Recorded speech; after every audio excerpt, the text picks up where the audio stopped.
Hello, everybody. I'm Dr. Rustamova, the founder of Your Power of Health, Central Park Medical, You Are the Angel, nonprofit organizations, and so forth. I'm OBGYN, working in New York full time, and I'm also a founder of Wellness and big proponent and big advocate for longevity, wellness, and fusing longevity mind, body, and spirit together.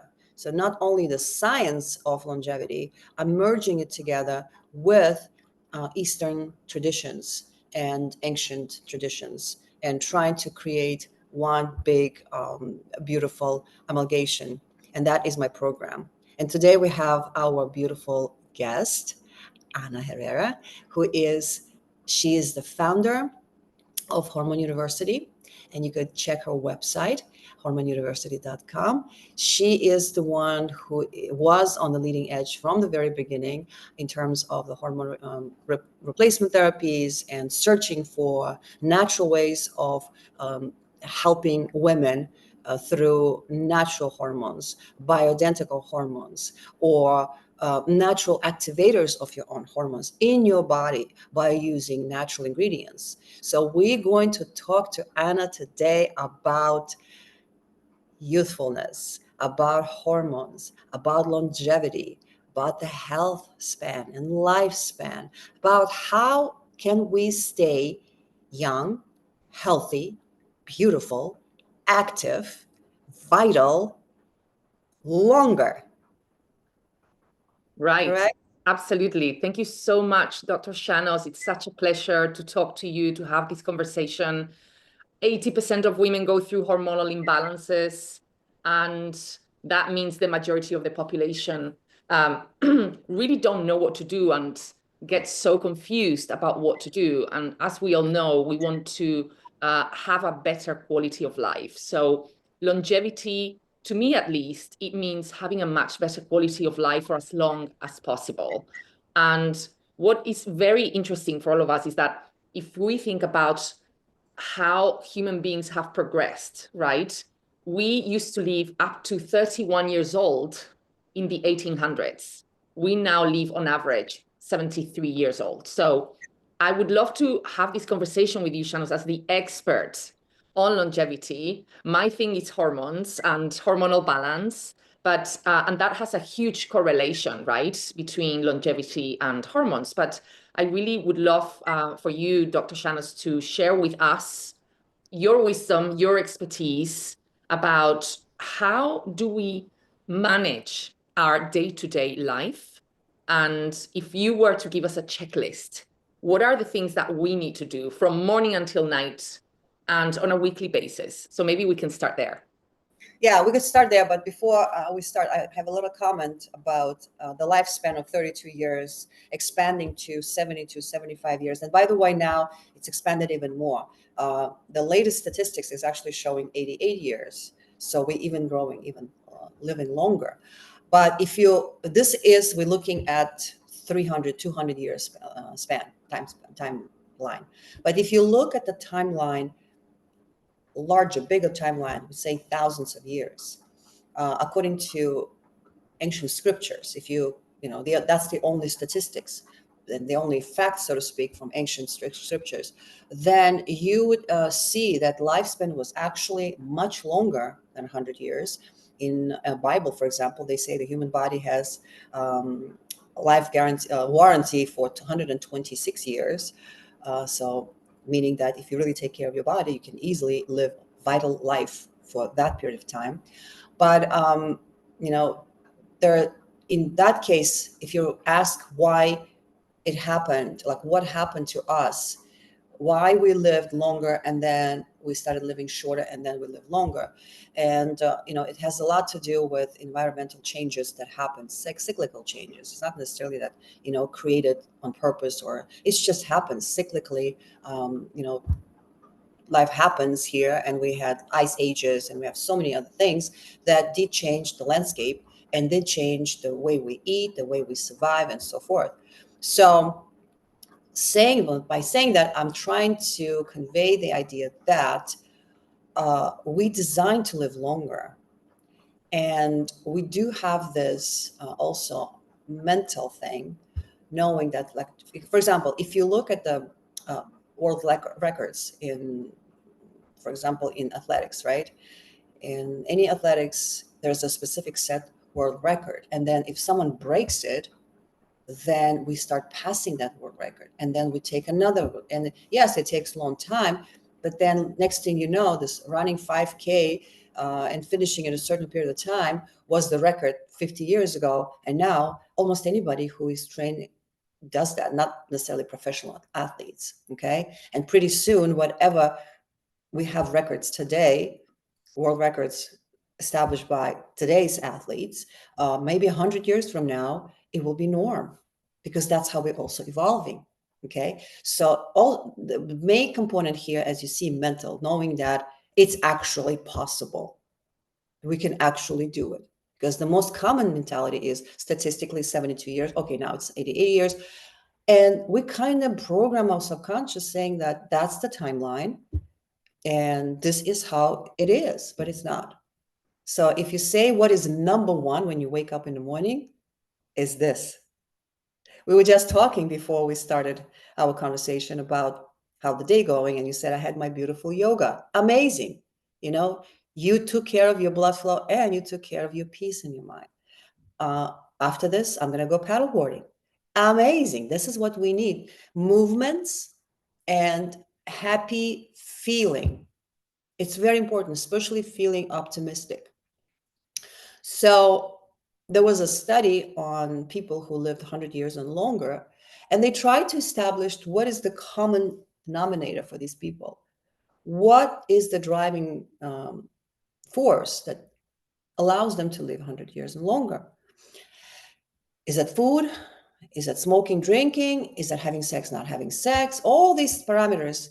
And when they looked, some drank Coca-Cola, some ate meat, some didn't eat meat. Some had sex, some didn't have sex. Some exercised, some did not exercise at all. But one common denominator was feeling optimistic. Optimism and feeling happy. And what are your thoughts, Dr. Shahnoz, about loneliness and relationships? There is a lot of talk about longevity, the relationship of longevity, and not having that loneliness and having meaningful relationships and purpose in life. What are your thoughts on that? Absolutely, because humans are, we are communal creatures. We need to interact. When the baby is born, and if you put the baby in isolated environment, the baby is not going to be developed, fully developed, right? So baby has to interact with nature, baby has to interact with animals and humans as well. So we need to have that connection. We need to be with someone, with a companion, whether it's your love partner or whether it's your good friend, whether it's just someone who you work with, someone that you could, or people in the community when you walk around. Just by interacting and talking to them, you keep your life going. And again, another study showed how dramatically a lifespan shortens if you take elderly people from their homes and put them in community homes. Their lifespan actually shortens because it's drastic change. Although you say, oh, they're going to be communicating, but most of the time it's just that environment when they're so used to be tied in, talk, communicate, love, and interact, and you change in the environment, that adaptability is not there anymore. That's another very important factor. So then they perish quicker. So number one is optimism. It's number one. Okay. Feeling good, feeling positive, feeling optimistic, looking forward, moving forward, not looking back. That's number one. Mindset. But then number two is also developing adaptability of your cells. And that is the most important thing. If you have your cells adaptable to any stressors, you will survive. So the evolution, when they talk about evolution, they say that the strongest, the fittest, the one that survived, it's the one that was adaptable. Mm-hmm. Adaptable. that was survived. And when I say cellular, because everything happens on the cells, in the cell, on the surface of the cell, inside of the cell. The cell is the most important unit of human structure, or any mammal structure, any life structure, because life starts from the cell. You and I, we were just one cell in the ovary, another cell in the sperm, and then the cell started dividing, and now we're sitting here, some years later, trillions of cells communicating with each other, functioning, and so forth. And if you really watch these two functions, your mental state and adaptability of the physical level, those two are important. But then the third factor is also, I think, your spiritual position, belief, which is also comes with the mental health as well, or mental state. But being connected to the power then higher than you, or understanding that you have that power flowing through you, and using that power is also important thing. So these are three main pillars to live not just longer. The goal is not to live longer. The goal is to be vital, to enjoy, to really go through 100-something years, really enjoy your life. So to me, these are the three pillars.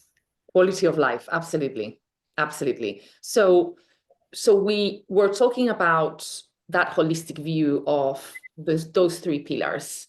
How would you continue with your advice and your wisdom, Dr. Shahnoz, in terms of like our everyday things?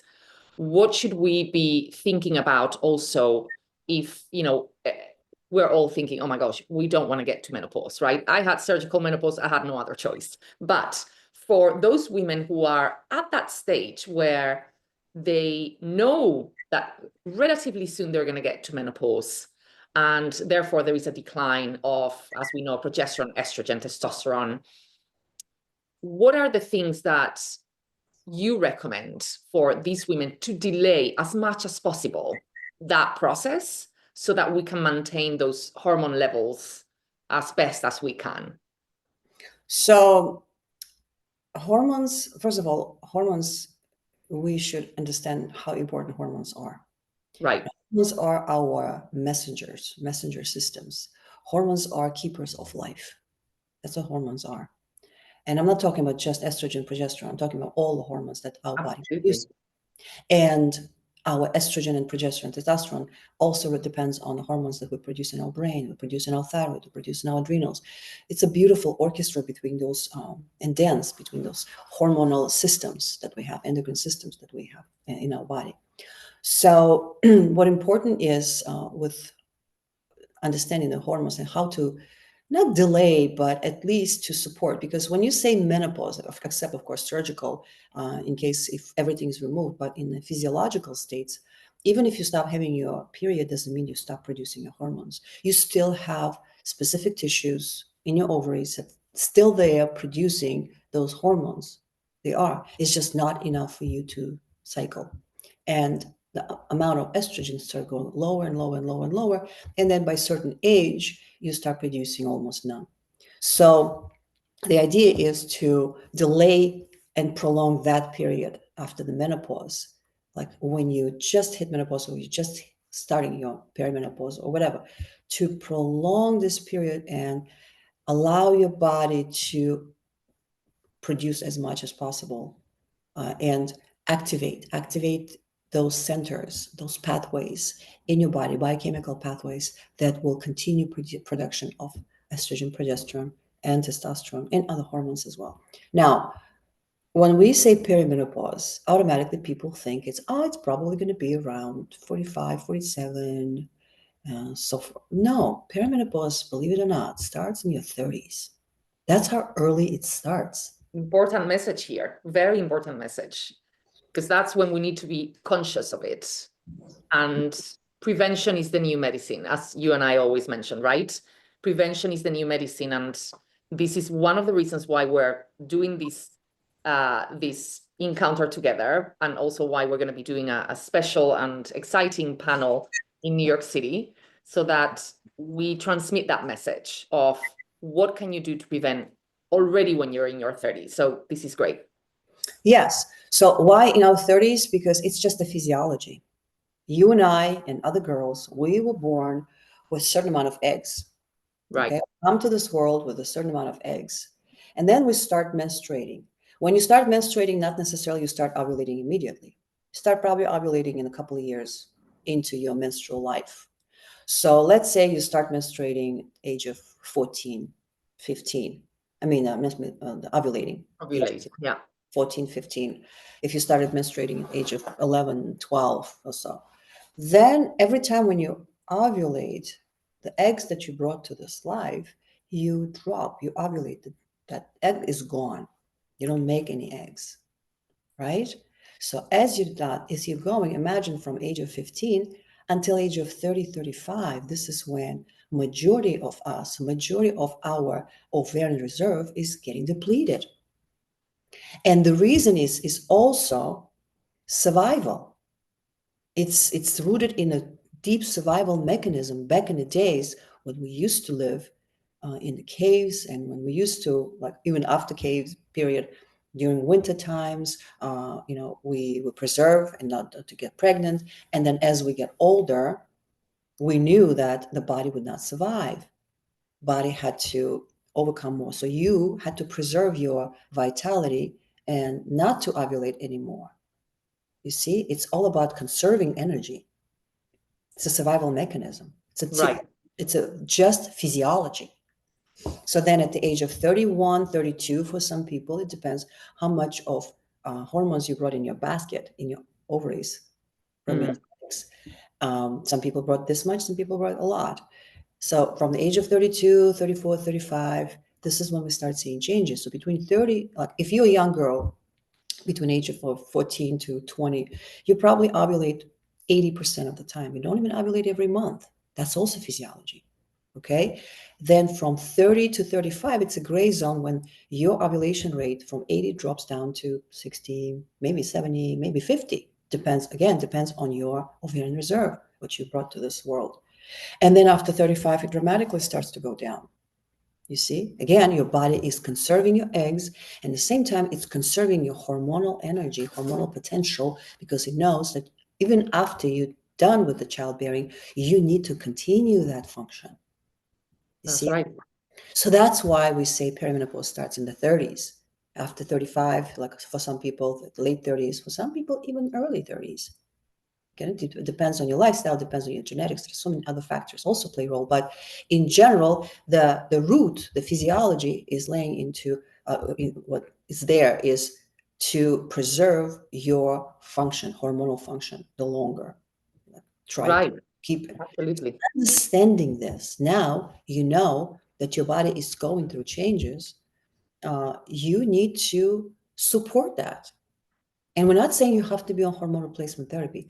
Absolutely not. Because once you start using hormones, exogenous hormones, we call them, meaning that hormones that come from outside, your body shuts down and stops producing your own hormones. We're talking about natural things, natural activators that you take that will activate your body's pathways to build your own natural hormones, to stimulate your own natural hormones so you would last longer. It's almost like when you have a car. One thing, when you don't go and don't inspect your car, don't change the oil, don't maintain it, and just keep running it in the same distance, your car probably will break faster than someone else's car who regularly checks the oil, maintains the engine, and takes care of it. That car will last longer and look longer. I mean, look younger. So Right. the same thing is our body. So you have to start young. You have to start young. And these PMSs that we get, it's also a sign of hormonal imbalance. And it doesn't mean that you absolutely have to go on birth control pills. Birth control pill is quick fix. I'm OBGYN. I prescribe birth control pills. I'm not against them. It's just not the first choice. Right. Right. Exactly. And I believe that it has been over-prescribed, right? So you have acne, here is the birth control. And effectively, as you say, the body is so nature and our bodies are so intelligent. So if they perceive that we're adding hormones, they're going to start not producing so much hormones, right? So This is again, a very, very important message. It's a quick fix. It's a Band-Aid in a way, right? So, and it also creates this negative loop, like you said. It right.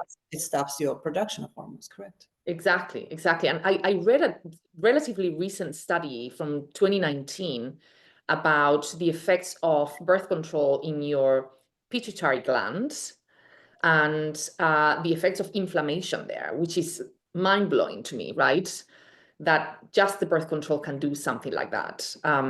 So it's really important, and that's why we're so well connected, Dr. Shahnoz, is because effectively of science, medication specifically is a great way to help us, but sometimes it's not the first option to take. So I love that message, and that's the reason why we created hormone-free products to help support that stimulation of progesterone and estrogen and testosterone. So I'm glad you're mentioning that. Yes, yes. And also PMS, for example, like speaking of natural things, PMS almost became a normal thing. Like if you have PMS, that's considered normal. But PMS is the language that your body is trying to tell you what's missing in your body. If you really listen to it, what kind of cravings you have. You're having cravings for certain foods. That means it's not that you have to eat that particular food. It's the element in that food that your body is craving for. Or Right. if you're craving for a specific like savory foods, that means it could be your adrenals. So you need to support your adrenals again with the natural ways. So understanding your body, it's very, very important. And this is what we're trying to do in New York, which is coming up this June on the 18th, where we're going to be talking about how to activate your natural resources in your body. So you could not only balance your hormones, because your vitality is not just hormones. Your vitality is your hormone, glutathione. How to produce your own NAD, how to produce your own glutathione. You see, we'll talk about your genetics. We'll explain everything. We basically will take you under the hood of your body and say, you see this engine, you see this, you see that, that's how it works.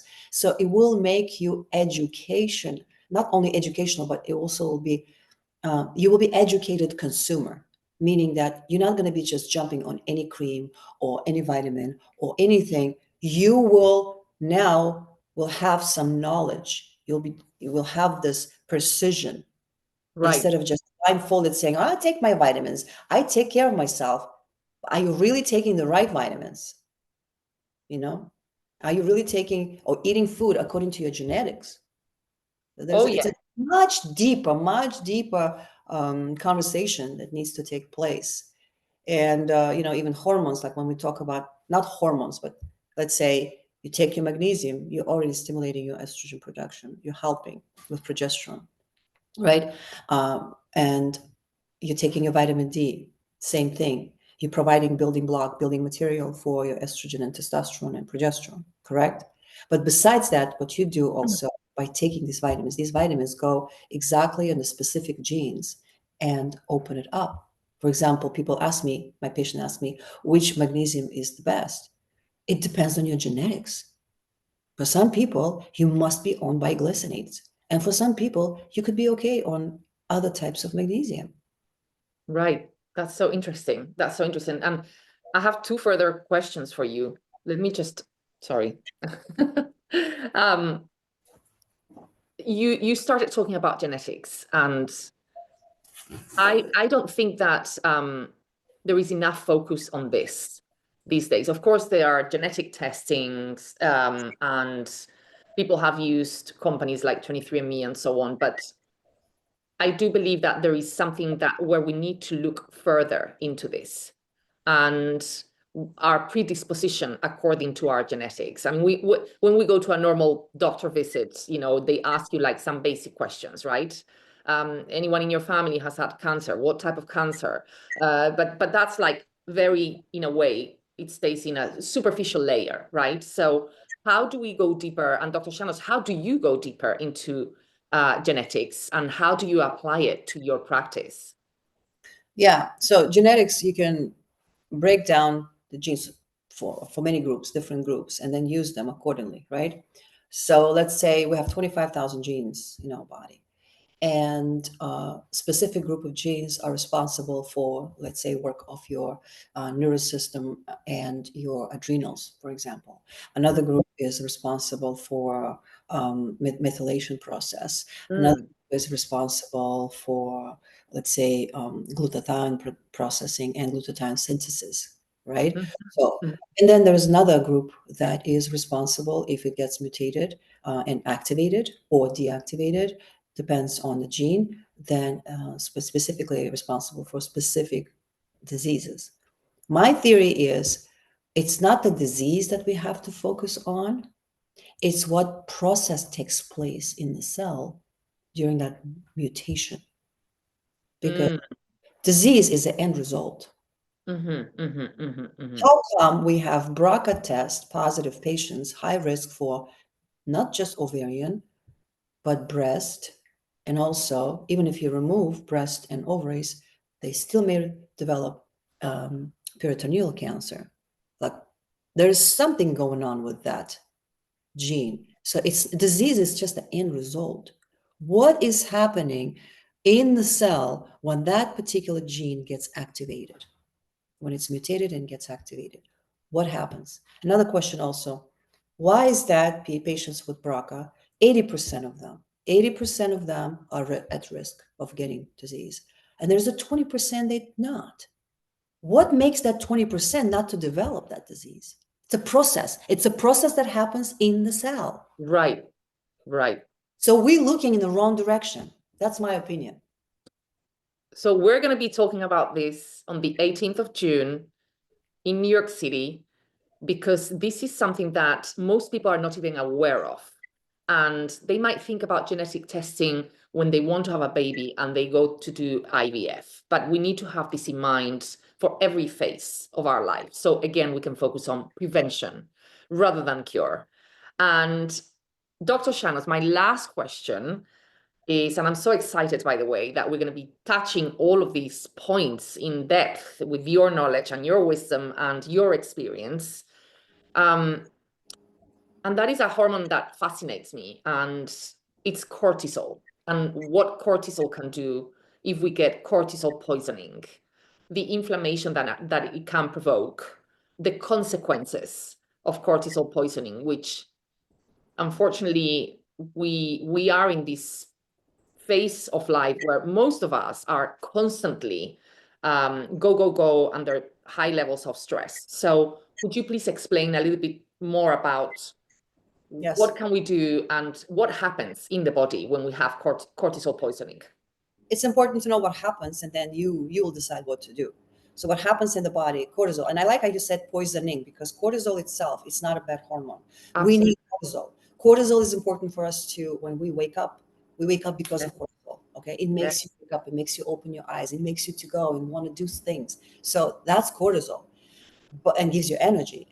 But there's something happens when we have overproduction of cortisol. And why is that? It happens, like you mentioned, inflammation, right? So when we have this either physical stress, or when we have this physical, mental, emotional, whatever stress we, Anxiety, right? yeah, sleep deprivation, whatever it is, it's a stress. That stress creates oxidative stress in the cell. Again, we're going back into the process. What is happening in the cell? In the cell, you start producing more waste material and collection of that waste material in the cell. And the more waste material in the cell you have, the more inflamed and unhappy that cell looks. And that's what we call inflammation. And the longer the cell is in that inflammatory state, that lifespan of the cell It's going is to be shortened, of course. disheartened and cell gets destroyed. And this is what happens. Cortisol increases your cholesterol. How? Because when you have cortisol, you create this oxidative stress. The stress destroys the cell, and the cell wall consists of good cholesterol. But then when it gets destroyed, the debris of that cell wall float around. We call it bad cholesterol. Hmm. You see? And then again, bad cholesterol will put you on statins, which again, in some cases, maybe there's a place for that, but not for everyone. You see? So again, it comes with the genetics. They say if you have high cholesterol, you can die from heart attack. Is it really? So going back to genetics, there are 3 types of genes. And the first gene is responsible for heart attack. There are 3 types of genes that are responsible for heart attack. The first one is responsible for inflammation, oxidative stress in the endothelial cells of the coronary vessels. That's one gene. The second gene is responsible for plaque formation. And the third one is responsible for blood clotting formation. So the heart attack can happen from if you have inflammation in the coronary vessels and they create coronary spasm and coronary plaque or whatever it is, and then you die, or coronary plaque that everybody knows about, or it could be a blood clot, just clogs the vessel and you have a heart attack. So that if you carrying the gene that is responsible for endothelial inflammation and you go on statins, you're not really helping yourself. That's why it's important to know the process and the genetics, what is happening in the cell. So cortisol, it basically, the more inflammation you have, the more cortisol you start producing because it's a stress. Now this is stress hormone, it's a response, and it becomes vicious cycle. And now you're producing more cortisol, and then more oxidative stress, more inflammation, and just keep going. So how to break this vicious cycle? We're so used to, if you have this problem, take this vitamin, take this herb. For cortisol, for adrenals, you have to do a little more. Just taking supplements is not enough. Things like cortisol decreasing activities like yoga, breath work, meditation, acupuncture, tai chi, cold plunges, cryotherapies, all these things, massages, this is also need to be incorporated in your life, day-to-day life. You see? And by the way, I'm going back again to genetics. In your genetics, there is a genetic predispositions to specific disorders of cortisol production. And for example, in my thing, I have a problem with BDNF hormone production that also can affect production of cortisol. If I don't have enough of BDNF, I produce more cortisol to compensate. Can you explain what that is, BDNF? BDNF is the hormone that we produce in our brain, and it usually happens if you sweat. The best way to produce it is when you sweat, when you exercise, not just doing regular yoga, but let's say hot yoga, not just like walking, but running when you training and training, not just just laying down in the sun, but going in the sauna, infrared sauna, and sweat really nicely. This is when I help my genetics told me that this is going to be the best thing. So my sauna is my how do you call it? Therapy. Okay. Right. This is my for you. Right. Exactly. It's good for everybody, but I could, some people could do sauna or do cold plunges or something else. I have to have my sauna. I have to have my my sweating according to my genetics. That's why it's important to know what you consist of.